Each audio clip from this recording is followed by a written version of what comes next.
Hello, friends.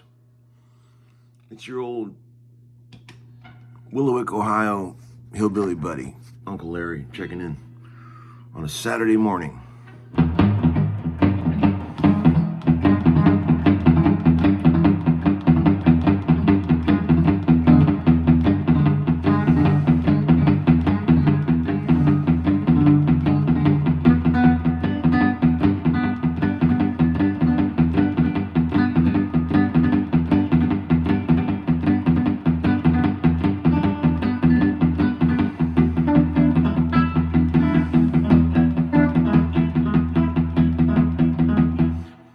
Try to do that without hybrid picking, friends. Anyway, just checking in real quick. I got wanted to tell you about a fun party we went to last night. I've been going to a lot of parties lately. Took the boys to Joe Glazer's shop for a little barbecue party, and everybody was there. All the guys you'd expect: Greg Voros, Sweet Nick, Ray Kennedy. So many people. God, I'm terrible at naming names after the fact. I always forget. But Zach Zemer was there, my old buddy. What's up, dudes?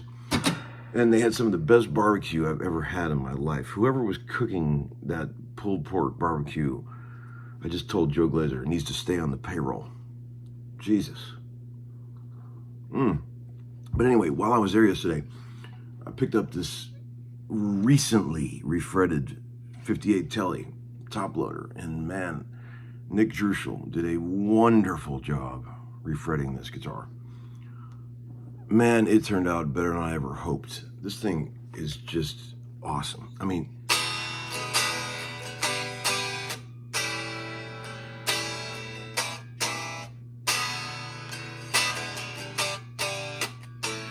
doesn't sustain.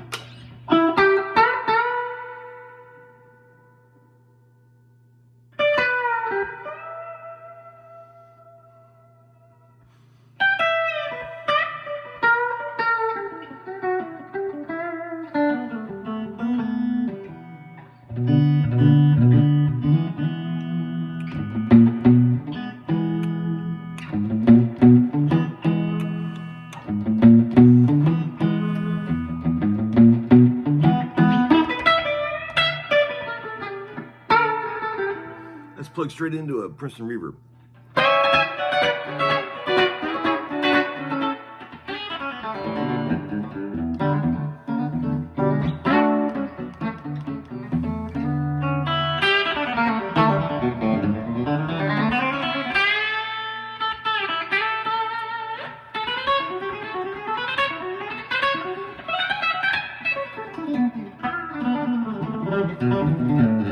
Working on my advanced phrasing techniques. Let's see. I got a couple instruments for sale, and I wanted to show you. This is like a mini garage sale. Before that, I thought it'd be interesting to do a shootout between a maple neck Tele and a rosewood neck Tele. Real quick, bridge pickup only. So here you go. Maple neck 58. Plugged it right into a clean amp, the only way you can ever tell anything in any shootout. I love when people do shootouts and they turn the gain on the amp way up. It's like every guitar sounds cool when you got the gain and the amp way up. But you can hardly tell the differences between guitars. So anytime you're doing a shootout, it should be on a clean amp. All right, friends? Let's just make that rule from now on. Okay.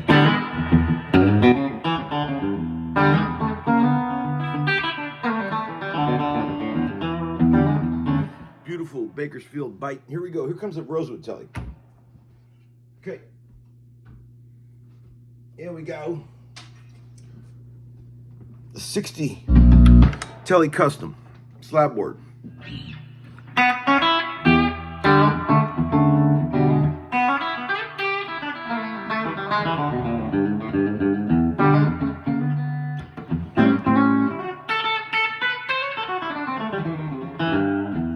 Exactly what you would expect from the neck wood.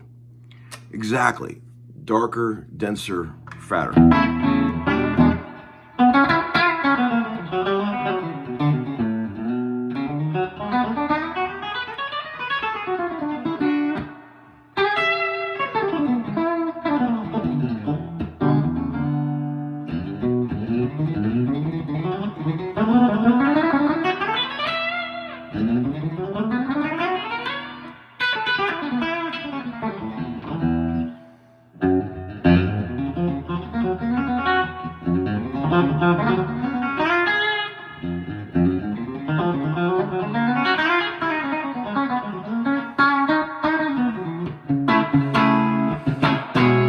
Man, awesome. Okay, that's fun. Wow, two totally different worlds. Depends on what song we're playing, what world we want to be in. Okay, here's a couple guitars for sale. All right. Let's see what we got. We got a nice acoustic here for you. I'm going to launch this guy. 56 J50 with some repairs that look like I did them. It's got all kind of filled holes and sort of hack repair work. But listen to that shit right there. Listen to that.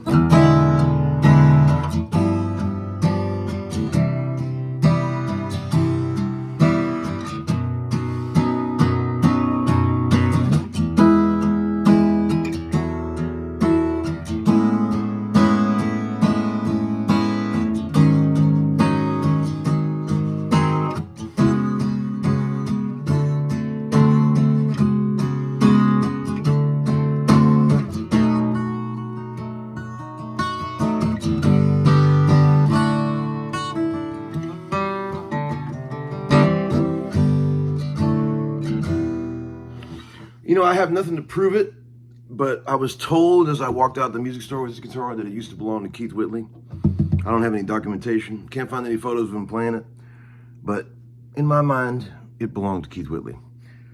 And man, it's a great sound and it's very sad. Great neck. Plays amazing. Super low action. Plenty of saddle lift. Does not need a neck set. Has had a recent refret. Ready to go for another 50 years. Original beat to death cardboard case. 6,500. How's that sound, friends? 6,500. Local pickup preferred. And here's the only guitar that I ever put on the channel that didn't sell. And that means that the price was too high. So I'm lowering the price. I'm gonna 69 SG standard, all original. Only excuse you could say is a tiny crack down by the input jack. But it's super clean and dead original. And I will say, I am not a fan of the narrowed nut width. I absolutely loathe most late 60s necks Gibsons when I feel them because of the narrow nut width. This is narrow, but it doesn't bother me. Like, I could play this. Like, it's the same width as an old Strat. And, you know, so it's like, no one ever complains about that width on an old Strat, but when it's a Gibson, they all do, including me. And they also has the chrome hardware, the lyre vibrola. There's a trick that Nick at Glazers does with these. Put some Loctite on these so they don't get all jiggly. There's a way to make them real solid. That needs to be done to this guitar. It's a quick, easy fix. It's a little wobbly, but it works. And people talk shit on these wang bars, and I think they're insane. These are some of my favorite vibratos. These lyre vibrolas, they're amazing. I've got them on many guitars, and I love them. I don't know, they stay in tune, they work great. And all it does is just bend the metal. There's no spring, but it works great. I don't know who doesn't like these. Like, I got them on a lot of Firebirds and, Even Satan's SG has it on it. So let's go down to $8 grand on this with an old Gibson case, but I don't believe it's original to the guitar. Okay, nice clean 69 stand. And speaking of the final one, I'm going to put a high price on this because I don't really want to sell it, but I think I might let go of Satan's SG. I might. Chopped 63 with real PAFs. I love this guitar. But with the recent acquisition of the Les Paul Custom from Elliott, I doubt I will be playing many other bridge humbuckers. So this is going to be somebody's absolute favorite guitar that they play constantly. But I'm going to ask a lot for it. 16.5. Okay, I know it's a lot for a chopper, but this thing is fucking super special.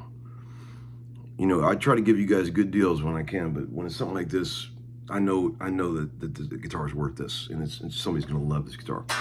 It's amazing. Let me plug it in for you so you can see. Neck pickup is insane.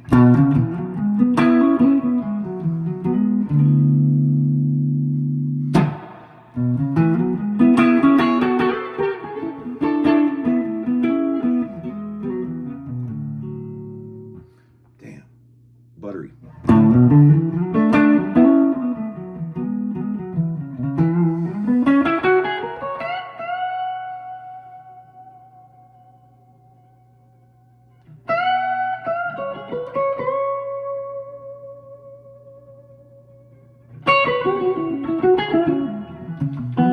Even better than that, than selling this guitar, if someone out there has a 59 Les Paul TV Junior double cut, I will trade you. Plus, I'll give you some cash, of course. You know what I'm saying? Because this is not worth that's what that's worth.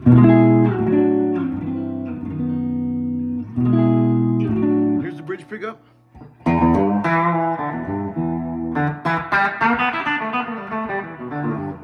barely got the amp on. Here's the amp on 6, okay?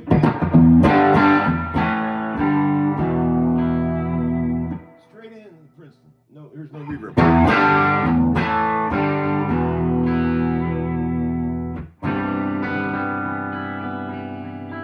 What does a Princeton sound like if you turn it all the way up with a humbucker? Well, here you go. You also got to turn the bass down when you do that.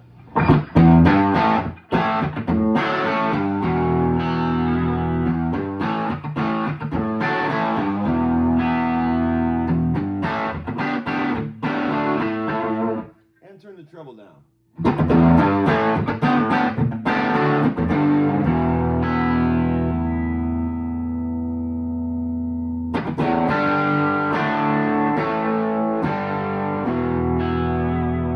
That's a Princeton on 10 with the treble and bass drastically decreased.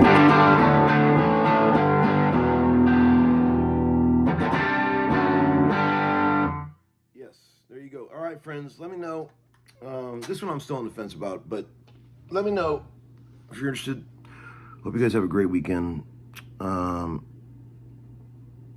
Here's the one lick for you, okay, that you can take with you. Take this with you today. So let's play, you're playing a C sharp dominant 7 chord, right? You can play it here.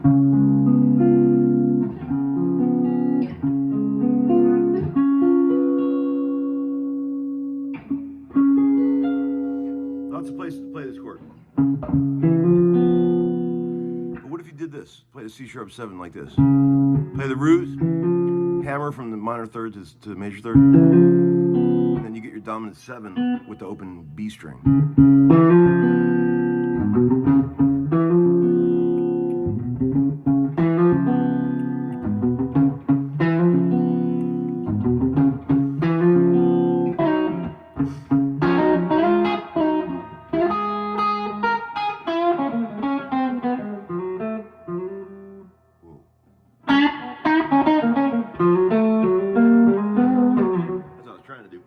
So I'm going to Muscle Shoals Monday, Tuesday to record more with that Ty Myers guy, so that should be fun. I always love going down there and working at Fame. So I will report back in from down there and let you know how it goes. That's another cool thing.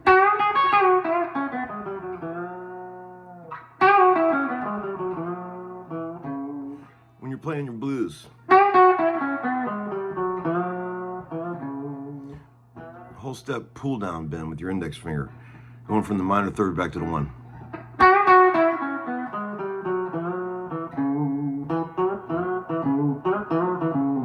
Here it is an A.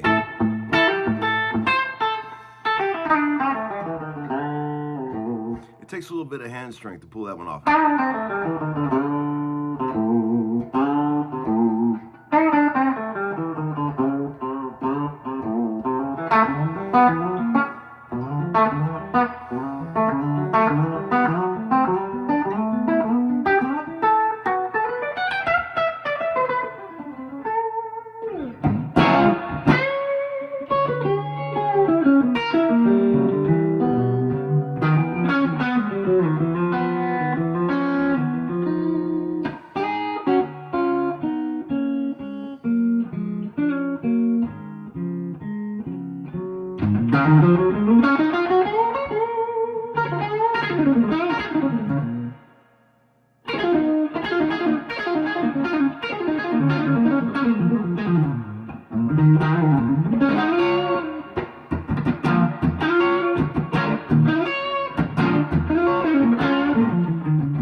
Okay, friends, have a great night, great day.